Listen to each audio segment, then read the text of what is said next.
Ipakikilala ko sa inyo ang aking alagang betta fish. Yellow Fancy ang female na ito ay kanyang lahi. Ibinalik ko ang kanyang lahi para makuha ko ang tamang porma. Actually, nakadalawa na itong salang sa breeding system. May gagawin pa akong pangatlong salang.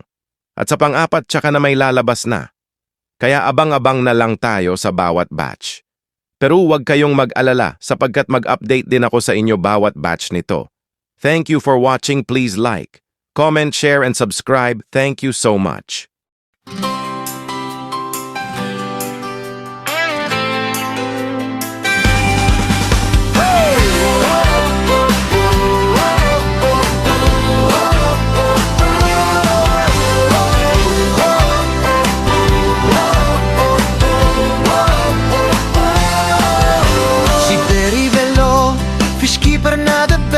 May alagang beta, lahat ay impressed. Yellow Fancy na parang sunshine sa tank. Sumasayaw-sayaw, fins ay walang hanggan.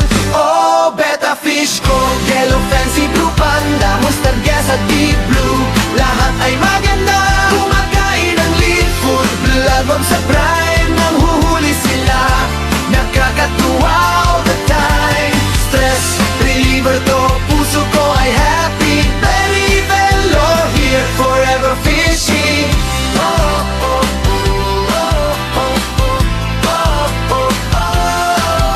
Blue Panda na cute, markings parang bear, mustard gas nagwipe, colors everywhere. Deep blue na misteryoso, black na elegant, sa aquarium ko puro saya at content. Oh, beta fish ko, Yellow Fancy, Blue Panda, mustard gas at deep blue, lahat ay maganda.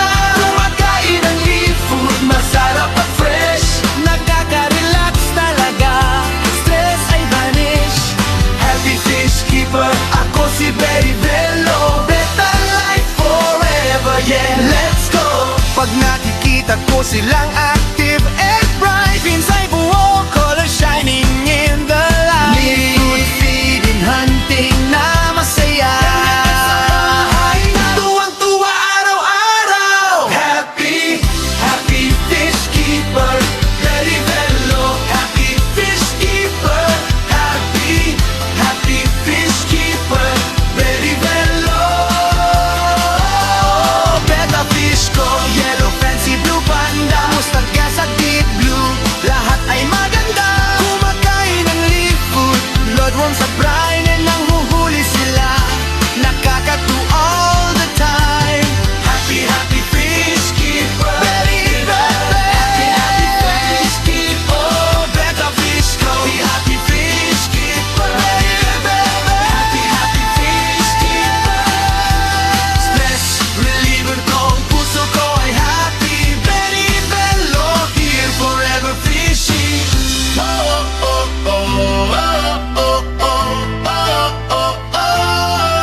Isang fish keeper ay hindi madali, kasi minsan alaga mong isda ay nadadali. Sa kabila ng lahat, ito'y pampalipas oras at